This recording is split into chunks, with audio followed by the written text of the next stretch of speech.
Ah, elle emporte tout le fromage. Non, c'est une peine carnage.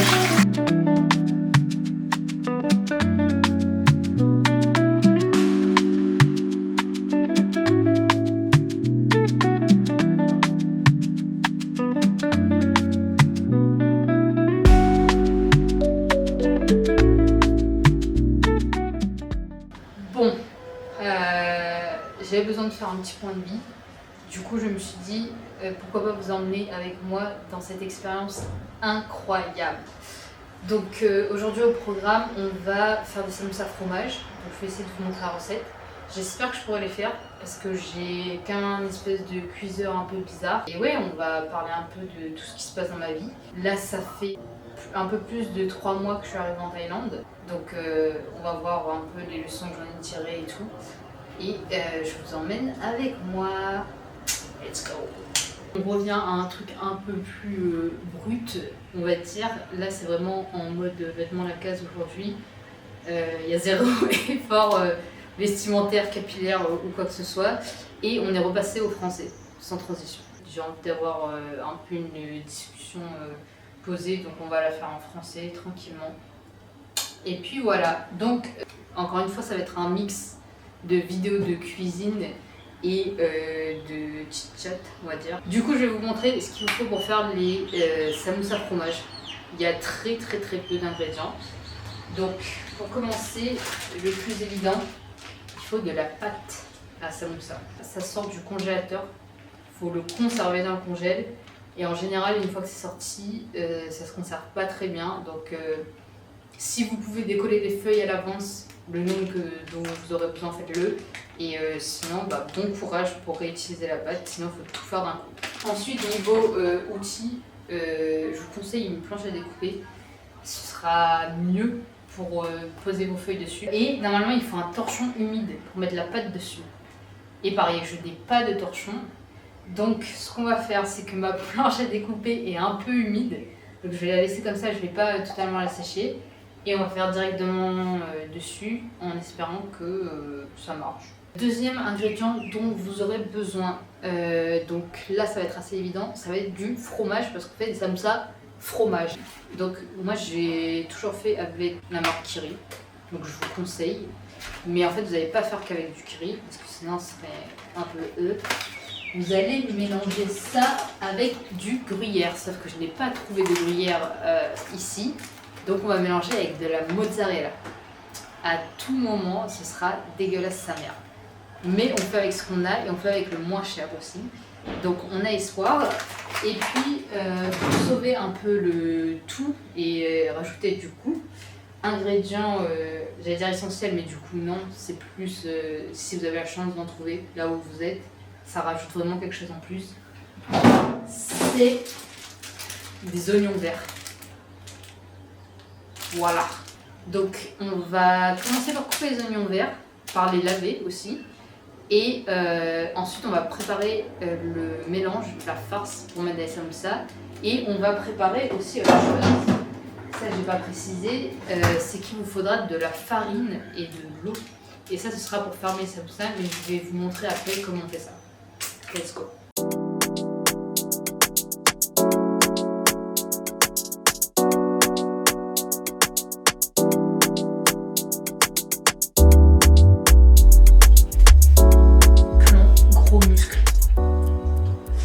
Ok, ça c'est good. Maintenant, on va du coup les couper.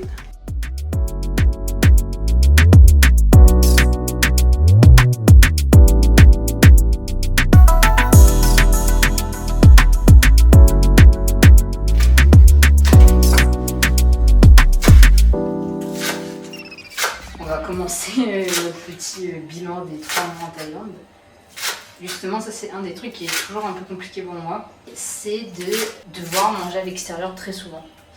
C'est-à-dire que j'ai emménagé dans cet appartement il y a même pas une semaine, donc maintenant je peux recommencer à cuisiner un peu, mais avant ça je ne pouvais pas du tout, et du coup j'étais obligée de manger à l'extérieur tout le temps.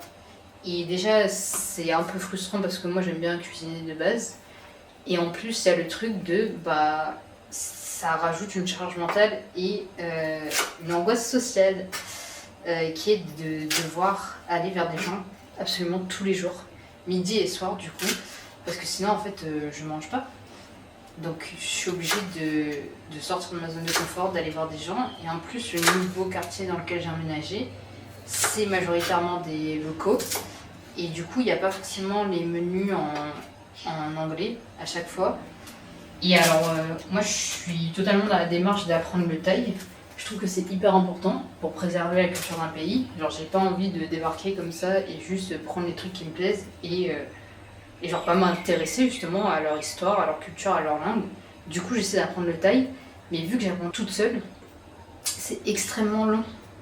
Mais vraiment extrêmement long à faire comme processus. Et donc, des fois, c'est frustrant de pas savoir bien parler la langue. Et surtout que je pense que je suis un peu perfectionniste, du coup, je me mets énormément de pression. Et du coup, il y a des fois où genre j'essaie de sortir le midi pour aller me prendre à manger, mais je n'y arrive juste pas. J'ai pas la force mentale et émotionnelle pour le faire. Et du coup, je repousse le repas au maximum, ou sinon j'essaie de trouver d'autres trucs plus faciles. Genre, le goûter, c'est souvent... On va me dire, Amélie, ferme ta bouche, c'est juste parce que t'aimes le sucré. Alors, oui, mais je trouve que le goûter, c'est souvent plus facile parce que commander une boisson, c'est une phrase typique que je connais. Et il y a 2 boissons qu'on boit beaucoup en Thaïlande, c'est le thé vert et le thé thaï. Et du coup, souvent, j'ai juste à commander ça. Et vu que j'ai déjà appris ces 2 mots-là, ça va. Mais par contre, commander des repas quand on sait pas lire thaï, c'est tout de suite beaucoup plus compliqué. C'est une épreuve où je suis toujours pas à l'aise, quoi. Je me dis non, je peux pas être en Thaïlande et ne pas faire l'effort de parler la langue. Et sauf que du coup, quand j'arrive pas à parler la langue, je parle pas tout court. Donc ça nous avance pas à grand chose. Donc on va mettre ça dans une barquette pour l'instant parce qu'on aura besoin de la plaque pour couper les feuilles de samoussa qui sont là sur le côté. Je vais remouiller vite fait ma plaque.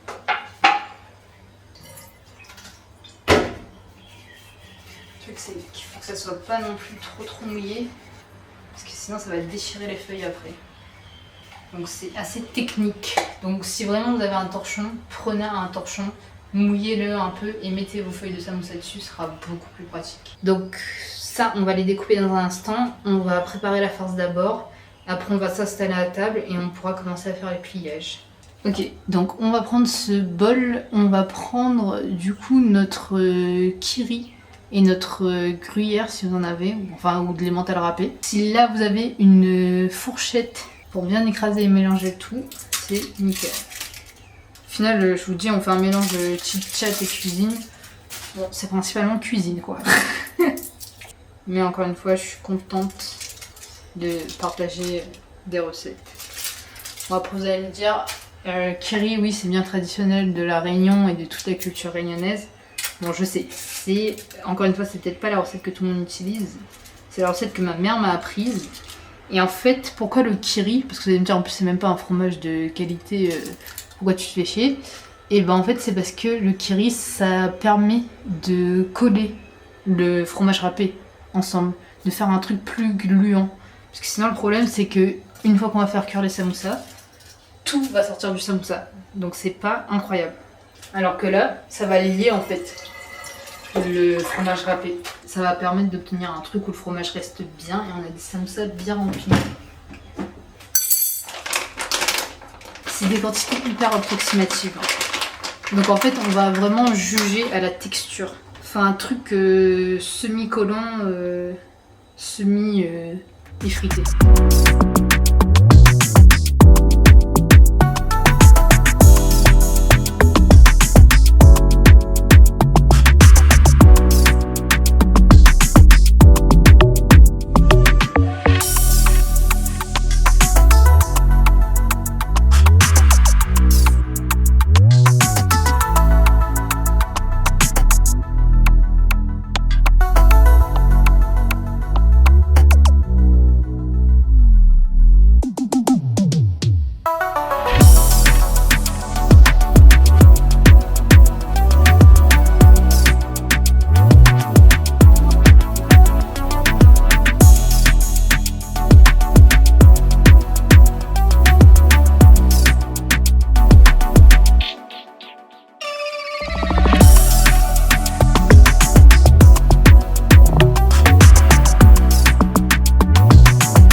Chéri veut me sponsoriser, et si les produits laitiers veulent me sponsoriser, n'hésitez pas.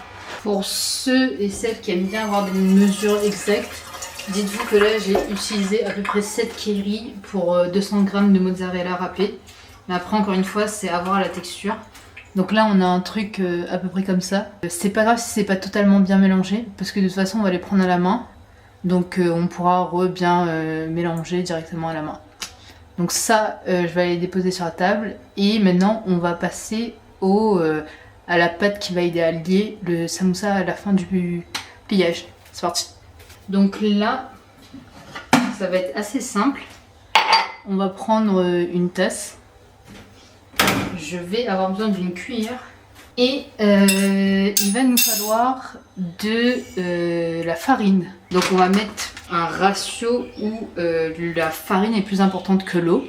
Mais encore une fois, c'est pas du tout exact. On va mettre un peu d'eau et on va vérifier. Ok, vraiment un tout petit peu d'eau. Parce qu'on rappelle, le but c'est d'avoir un truc assez gluant.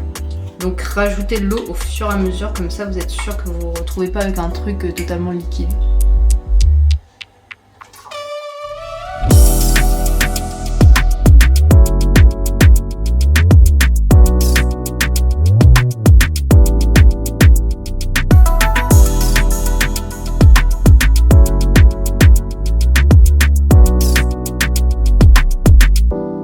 Et du coup, on va pouvoir passer au montage de nos samoussas.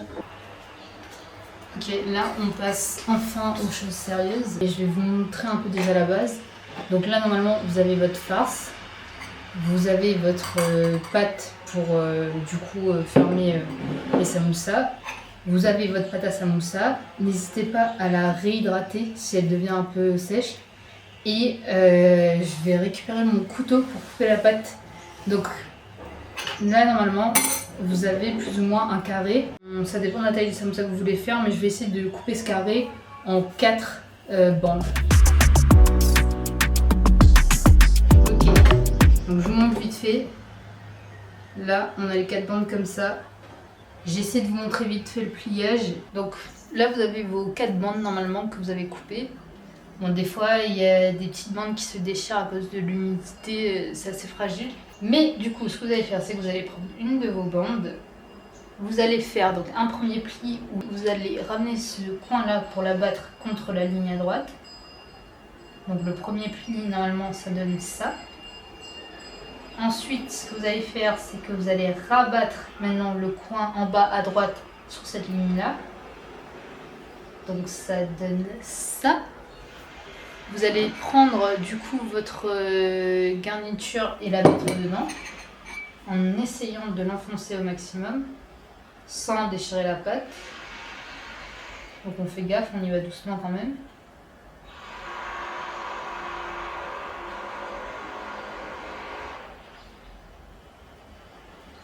Ok, ça soigneusement. On essaie de bien remplir sur le rebord parce que c'est ça aussi qui va faire que notre pliage il va être réussi ou pas. C'est que des fois on remplit pas bien partout et du coup quand on plie une pâte vide, donc c'est un peu plus compliqué. Ok, donc là c'est plutôt pas mal. Ce que j'essaie de faire habituellement, c'est de réaplatir un peu ce qui déborde pour être sûr que tout est bien dedans. Et ensuite maintenant vous allez rabattre ce coin là sur la ligne droite et vous faites ça jusqu'à arriver au bout. Donc ça donne ça. Donc pareil, on y va doucement, des fois ça décolle un peu. On le refait encore une fois. Des fois, s'il y a des petits morceaux de pâte vide, encore une fois, je triche un peu et je replie pour que le pliage final soit parfait. Donc là, on est là. Et là, on va retirer la pâte. Donc comme vous voyez, la mienne, elle s'abîmait à cause de l'humidité qu'il y avait sur la pâte en la décongelant. On met un petit peu de notre préparation farine eau. En général, je mets juste l'arrière de la cuillère et j'étale. Donc là, vous voyez, par exemple, j'en ai déjà mis un peu trop. Mais c'est pas grave. On replie une dernière fois le samoussa sur lui-même. Là, vous pouvez réajuster un peu ce qui s'est décollé, mais en soi, c'est pas très grave. Et là, normalement, ça donne ça. Et triangle équilatéral, non? Parfait. Alors, du coup, pour revenir un peu au bilan, parce que c'est un peu égaré par rapport à la recette et tout, mais ouais, bilan des 3 mois en Thaïlande, bah là, déjà, par exemple, un autre truc, c'est que ça fait bizarre de faire des samsas toute seule. Parce que j'ai toujours eu l'habitude de faire ça soit avec des amis, soit avec ma sœur. Et au-delà de la solitude c'est un autre sujet qui encore est hyper long et tout. Je pense que je suis passée par plusieurs phases où je me sentais plus ou moins seule pour différentes raisons, notamment le décalage horaire qui fait que en fait, je croise plus les gens que j'aime et avec qui j'ai construit des relations. Genre mes amis, ma famille, c'est compliqué parfois de s'appeler parce que on n'est pas du tout sur le même fuseau horaire. Et ouais, du coup, il y a eu des périodes où ça c'était très très compliqué à accepter parce que je me sentais seule et parce que je me rendais compte aussi qu'au niveau de l'anxiété, justement mes proches ils mettent énormément là-dessus sans même le savoir, je pense. Et en fait, ouais, il y a des moments où quand je me sens hyper angoissée, par exemple, j'appelle ma sœur. Et ça va beaucoup mieux. Et on fait des tâches du quotidien ensemble, des trucs à la con, genre on n'a pas forcément mille trucs à se dire. Des fois, même on coupe le son pour passer à l'aspirateur, enfin des trucs bêtes. Mais ça aide, quoi, ça aide de ouf. Et du coup, j'ai plus accès à ça, donc j'ai dû réapprendre un peu à gérer mon anxiété et mon angoisse. Mais ouais, bref, c'est pas de ça que je voulais parler. C'est que je ressens de plus en plus un besoin de communauté, carrément. Et je pense que ça, c'est encore quelque chose de différent. Et je pense avant, je me posais pas vraiment la question, jusqu'à l'année dernière, quand je voyais ma psy, et qu'elle m'avait fait un exercice pour me poser la question de quelles sont mes valeurs. Et en fait, c'était divisé en plusieurs catégories, et il y avait une catégorie de vie communautaire, justement. Et elle m'a fait faire cet exercice-là, ça tombait un peu au bon moment, parce que ça arrivait juste après un stage que j'avais fait du théâtre gratuit, dans un quartier pas très mis en avant. Donc le but c'était d'inclure un peu les habitants là-dedans, c'était un stage totalement gratuit. Et ça m'a ramené un peu aussi à la période où j'étudiais dans le social. Tout ça pour dire que c'est pas non plus forcément dans le sens de j'ai envie de créer une communauté où je sauve quelqu'un de quelque chose, non pas du tout. Mais c'est vraiment d'avoir une communauté où on se serre les coudes. Et parce que par exemple, depuis que je suis arrivée en Thaïlande, j'ai remarqué une grande différence entre la Thaïlande et la France. Et quelque chose qui rapproche la Thaïlande un peu de la Réunion, peut-être, parfois, c'est justement ce sentiment de communauté. C'est comment les gens interagissent entre eux. Et encore une fois, je pense que jusqu'à récemment, je m'y intéressais pas forcément, je m'en foutais un peu. Vu que je suis quelqu'un de très timide, je connaissais pas forcément mes voisins ou quoi, enfin, j'avais pas ces trucs-là. En fait, je me rends compte que c'est un truc qui me manque et qui est hyper important, et sans que ce soit forcément mes voisins, mais juste trouver des gens avec qui on s'entend bien et on se dit vas-y, on se serre les coudes. Et je vois la différence entre la France et la Thaïlande, où la France c'est hyper individualiste, genre vraiment, quand on arrive en Thaïlande c'est un choc quoi. Et alors qu'ici en Thaïlande, même des personnes que je connais pas du tout, que j'ai rencontrées pour la première fois, des personnes thaïlandaises, elles ont ce truc de tendre la main, de vouloir faire plaisir, de vouloir aider, ouais, genre même si on se connaît pas, vas-y, je m'entends bien avec toi aujourd'hui, j'ai envie de te faire découvrir ma culture, j'ai envie de te payer un repas,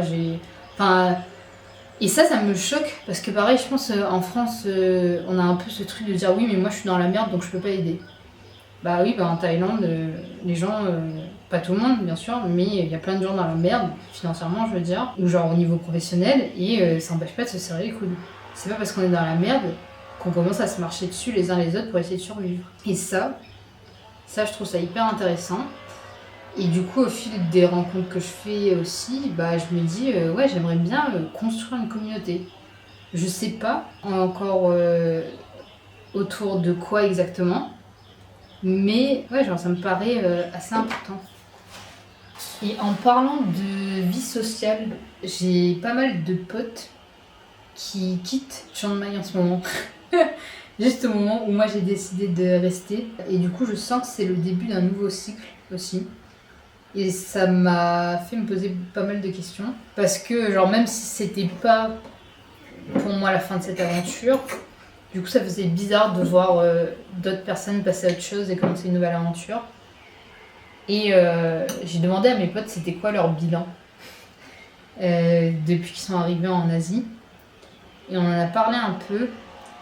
Et j'ai un pote qui m'a dit qu'il avait peur quand même, genre de foutre sa vie en l'air. Enfin, de pas se rendre compte, parce que là, il se dit, vas-y, il se donne 6 mois pour réussir en Asie et tout. Mais il sait pas encore exactement quelles conséquences ça aura sur sa vie. Et du coup, il y a un peu cette peur-là de se dire, bah, si je fais n'importe quoi. Et je comprends totalement.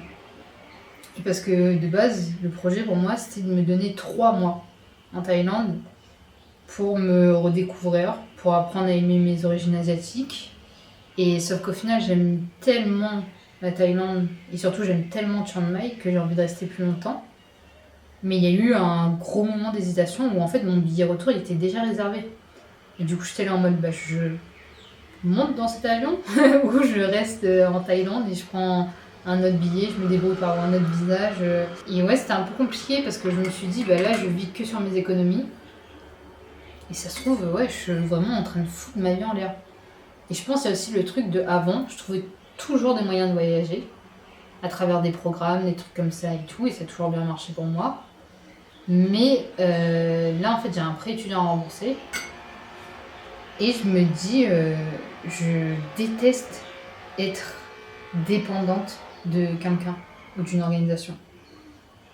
Genre vraiment, je déteste ça, je me sens redevable, je me sens sous pression tout le temps, du coup, ça me stresse énormément. Et genre, j'ai jamais été du genre à me dire, ouais, j'ai envie de faire beaucoup d'argent dans la vie, genre, vraiment, rien à foutre. Je me suis toujours dit, ouais, il faut juste trouver un moyen de rendre réalisables mes rêves. Enfin, de les transformer en réalité. Mon mot Dieu dans la vie, c'est pas si important de savoir le comment tant qu'on sait le pourquoi. Genre, quand on sait pourquoi quelque chose est important pour nous, on trouvera toujours un moyen de l'atteindre. Et du coup, j'ai toujours vécu un peu par ça. Sauf que, bah là, ouais, il y a d'autres choses à prendre en compte. Et ça me fait chier, parce que j'ai pas envie de penser à l'argent et tout. Mais je pense aussi les rencontres que j'ai faites dernièrement m'ont aidé à considérer quand même ça. Et je me suis dit, bah ouais, vas-y, là, quand même, j'ai envie d'être totalement indépendante financièrement. Et ouais, pour être redevable de personne déjà, pour rembourser mon prêt étudiant ensuite, et pour pas avoir le souci de penser à l'argent quand même. Parce que même si j'essaie de me dire, ouais, le truc de, ouais, c'est plus important le pourquoi que le comment, malheureusement, on vit dans une société capitaliste. Du coup, si je veux avoir un toit au-dessus de ma tête, je peux pas juste exister. J'ai pas le droit de vivre si je fais pas d'argent. Et je déteste ça, mais c'est comme ça. Notre société est comme ça, je vais pas tout refaire en une seconde en un claquement de doigts. Et du coup, bah, je dois trouver des moyens de survivre quand même et d'être à l'abri. Et du coup, je commence à me dire, bah vas-y, là, j'ai bien envie de me faire de l'argent quand même. Donc, actuellement, je cherche du boulot en Thaïlande. Toujours dans le cinéma et dans l'audiovisuel. J'espère en trouver. Mais ouais, c'est assez compliqué. Ça vient avec pas mal d'angoisse. Et l'angoisse entraîne aussi pas mal d'auto-sabotage. Ce qui est très compliqué à gérer. Niveau santé mentale, bah pareil, du coup ça fait que c'est un peu compliqué. Et ce qui est encore plus compliqué, c'est de pas trop avoir de personnes avec qui se confier en ce moment.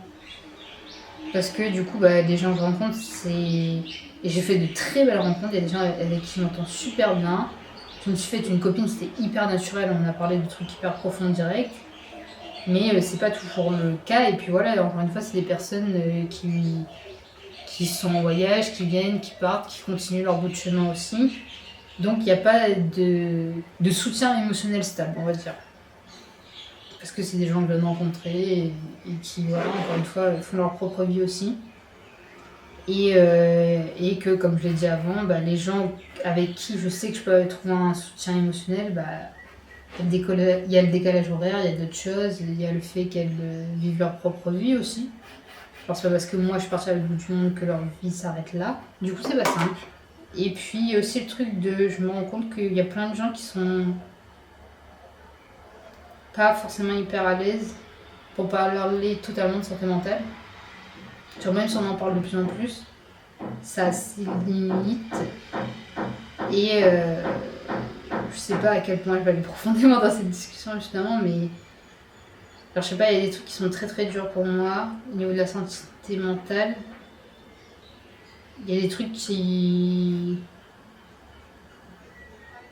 On va dire les mots, parce que sinon on va tourner en rond, mais genre, par exemple, j'ai déjà eu des pensées suicidaires plusieurs fois depuis que j'ai 19 ans, pendant les phases de dépression. Bon, je sais qu'il y a peut-être ma famille qui regarde cette vidéo, donc c'est encore plus compliqué d'en parler, mais je sais que par exemple, justement, des fois avec des membres de ma famille, c'est compliqué parce qu'il y a ce truc de... enfin, je dis avec des membres de ma famille, mais avec des amis, il y a le truc de on veut se rassurer, donc on n'a pas envie de parler de suicide et de mort. Mais sauf qu'en même temps, je pense que c'est important d'avoir ces conversations parce que justement, ça peut éviter pas mal de choses. Donc, ouais, je sais pas. Je ne sais pas. Et puis, je me dis toujours, par rapport à l'art, je suis hyper contente d'avoir fait ces 2 ans d'école de cinéma, même si j'ai pas terminé la 3e année. Parce que ça m'a fait me rendre compte qu'il y avait différentes formes d'art auxquelles je voulais toucher. Ou même si c'est à travers le même média, donc là par exemple le cinéma, les séries ou quoi, il y a différents jobs que je peux faire dans ce milieu-là et que j'ai envie de faire et qui sont importants pour moi. Genre avant j'aurais jamais pensé vouloir écrire et réaliser, mais par exemple sur des sujets comme ça, je trouve que c'est hyper important d'en parler et je trouve pas forcément toujours mon compte dans ce qui existe déjà. Et encore une fois, au bout d'un moment, quand on ressent un besoin et qu'on cherche quelque chose et qu'on n'arrive pas à le trouver à l'extérieur, c'est qu'on doit peut-être le créer nous-mêmes. Et du coup, ouais, je sais pas. C'est juste des conversations que j'aimerais qu'on ait plus. Et encore une fois, je pense que ça pourrait éviter... Enfin, je sais pas. C'est très hypothétique ce que je dis, mais que ça pourrait éviter pas mal de choses. Et voilà, là-dessus. Et il y avait une dernière chose dont je voulais vous parler. C'est que, donc même si la quête de boulot, c'est un peu compliqué et tout, j'ai eu dernièrement un nouveau pic de motivation et de créativité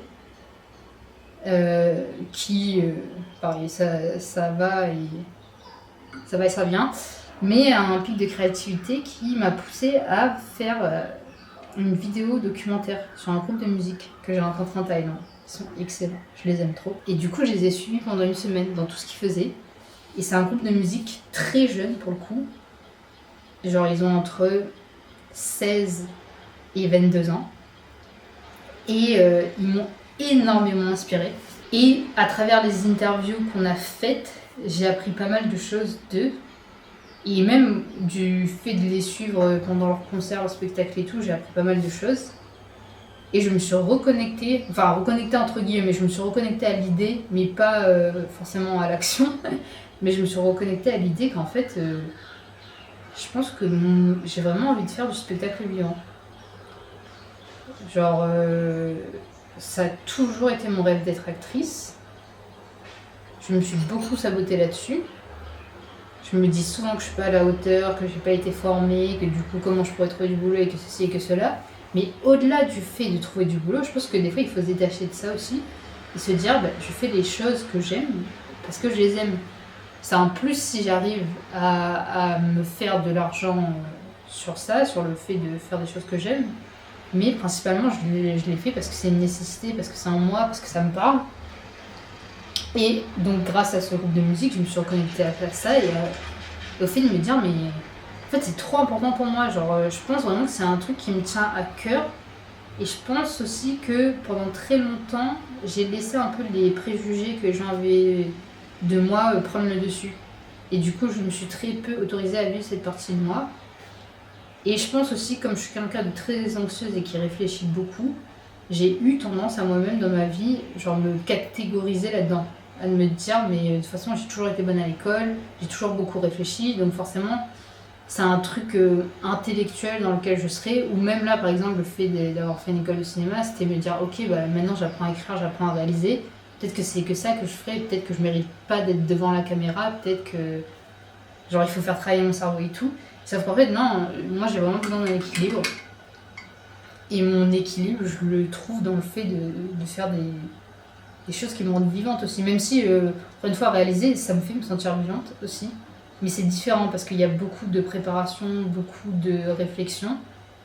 Mais moi, j'ai trop besoin de sortir de ma tête des fois. Et d'être beaucoup plus dans mon corps. Et ça, j'ai du mal à me l'autoriser. Et c'est très compliqué. Et ça joue énormément sur ma santé mentale. Mais là, pour cette nouvelle aventure et ce nouveau cycle qui commence, j'ai envie de me l'autoriser beaucoup plus. Et genre pareil, encore une fois, j'ai zéro formation d'actrice ou quoi, zéro formation de danseuse ou quoi. Mais je sais que j'adore jouer, je sais que j'adore danser, et j'ai juste envie de le faire plus. Donc, je sais pas comment encore, mais je trouverai des moyens pour faire en sorte que ça se passe, quoi. Mais voilà, c'est un peu mon bilan, je pense qu'il est suffisamment long, pardon. Je pense que mon bilan est suffisamment long comme ça. Je sais pas s'il y a des thèmes que j'ai oublié d'aborder. Bon les loulous, moi je crois que j'ai fini de parler. J'ai tout dit là. Mais du coup, j'espère que cette recette vous a plu. J'espère que vous allez l'essayer chez vous. N'hésitez pas à m'envoyer les photos de vos samoussas. J'ai envie de voir si ça réussit ou pas. Pour voir si je suis bonne pour enseigner. Parce que c'est une chose de savoir les faire, mais faut savoir transmettre tout ça après. Donc n'hésitez pas à m'envoyer des petites photos, des petites vidéos, à m'identifier en story. Mon Instagram c'est Lil6 Productions. Je vais peut-être vous montrer vite fait la cuisson, ce que ça donne. Ok, on est parti pour la cuisson, mais là c'est vraiment un crash test. Parce que, encore une fois, ce cuiseur, c'est mon proprio qui me l'a passé. Parce que l'autre plaque, la poêle brûlait direct. Donc là on va tester, mais en fait je peux pas contrôler la température. Donc à tout moment je me brûle et je brûle la pâte. Donc priez pour moi. Ça c'est le samoussa de test, il est pas forcément hyper beau. Donc on va le jeter au feu. C'est parti. Ok, ça va. Tout va bien. Fausse alerte. Ok, vas-y, on peut en mettre plusieurs du coup. Et regardez-moi ces formes. Normalement, si vous avez bien suivi la vidéo et que j'ai bien expliqué, vous devriez avoir un truc pas mal comme ça. Voilà.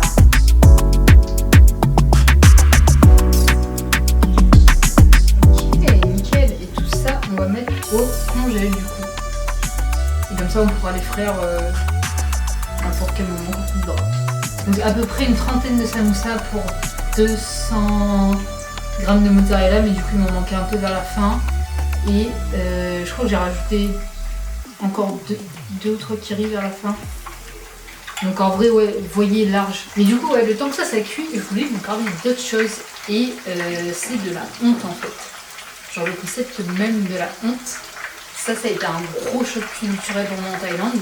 Je me suis rendu compte en fait c'est hyper français. C'est bien en France qu'on dit ah putain c'est la honte. Mais genre on dit pas ça partout. Genre même en anglais quand on dit that's a shame, c'est dans le sens de ah c'est dommage. Pas en mode tu devrais avoir honte de ce que tu fais. Je pense que lui il est un peu trop chaud.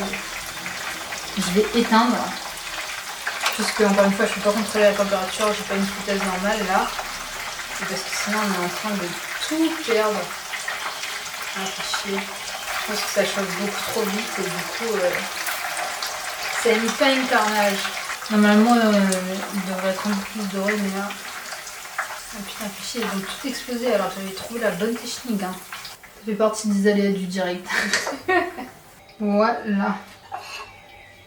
Samoussa volcan de la Réunion. Samoussa explosif rien que pour vous. Mais du coup ouais, le temps que ça refroidisse et avant qu'on les goûte. Je voulais donc oui vous parler de la honte et du fait que ici elle n'existe presque pas. Et je pense que c'est une bonne chose. Je pense que la honte elle sert quand on fait du mal aux gens. Genre c'est un sentiment humain, ça va un peu de pair avec la culpabilité et c'est une bonne chose parce que ça permet de nous remettre en question. Mais en France on a la honte de t'as pas le droit d'agir, de faire quoi que ce soit. Genre le moindre geste que tu fais en public, ah putain c'est trop la honte. Et ça, genre vraiment j'en ai ras le bol, surtout que je me rends compte qu'en fait ici, c'est pas du tout pareil. Genre, ils perçoivent pas du tout la honte de la même façon que nous. Et il y a vraiment ce truc de... bah, par exemple, si j'ai envie de sortir en short en savate le soir pour aller acheter un truc à la dernière minute, c'est quelque chose de normal. Genre, moi je me pose encore la question parce que du coup j'ai grandi dans ce truc où genre faut avoir honte de tout. Mais pour la plupart des gens ici, c'est vraiment totalement normalisé. Genre ils vont pas se demander ah putain mais si je croise quelqu'un mais ceci mais cela, non on en a rien à foutre. Et puis même de manière générale dans leur action, l'image qu'on a de soi-même et la peur du jugement des autres est totalement différente. Et ça se voit aussi par exemple sur les réseaux sociaux. Où genre c'est des gens qui se mettent vachement en avant et ils ont pas honte. Genre ils sont qui ils sont, un point c'est tout. Et donc voilà, juste petite parenthèse avant de terminer la vidéo pour dire que en vrai c'est une belle leçon de vie. J'ai encore un peu du mal avec ça parce que encore une fois toute ma vie j'ai été élevée là-dedans, je vais pas tout défaire en une journée. Mais ça fait du bien de savoir qu'il y a d'autres possibilités, que la réalité qu'on nous a proposée toute notre vie c'est pas forcément la vérité absolue. Et que ouais, genre... et je peux vivre sans honte, et ça c'est un truc avec lequel j'ai énormément de mal. Et du coup j'essaie aussi sur les réseaux sociaux de me mettre de plus en plus en avant et de moins me poser de questions, à me demander si c'est bien ce que je fais, si c'est parfait, qu'est-ce que j'en vais en penser. Et juste me dire c'est moi, à un instant T de ma vie, ça me définit pas pour le restant de mes jours. Et ouais, genre on tente des trucs quoi, c'est tout. Ok. Petit samoussa explosif là. Petit test.